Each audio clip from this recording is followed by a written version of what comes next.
Grade বিমের কাজ করার সময় অনেকে দেখা যায় হচ্ছে মাটির উপর পলিথিন দেন, তারপর হচ্ছে গ্রেড বিমের যে রড বাইন্ডিংটি রয়েছে, খাঁচাটি রয়েছে, সেটা বসান, তারপর হচ্ছে ঢালাইয়ের কাজ করেন।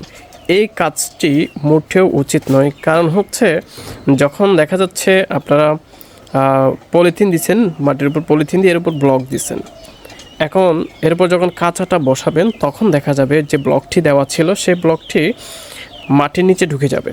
তখন আপনারা যে কাভারিংয়ের জন্য ব্লকটা দিচ্ছেন সেটা কোনো কাজ করবে না। আলটিমেটলি দেখা যাবে আপনার যে রড রয়েছে সেগুলো হচ্ছে আপনার মাটির সংস্পর্শে চলে আসবে।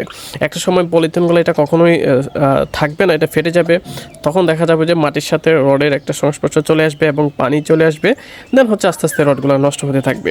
সো সেই জায়গা থেকে একটা বিষয় অবশ্যই খেয়াল করবেন যে যখন গ্রেড বিমের কাজ করবেন কখনও এইভাবে মাটির উপর পলিথিন দিয়ে এটার উপর গ্রেড বিমের কাজ করবেন না। অন্তত সলিং করবেন, তারপর হচ্ছে এটার উপর গ্রেড বিমের কাজ করবেন। এই জিনিসটা অবশ্যই মাথায় রাখবেন। ধন্যবাদ।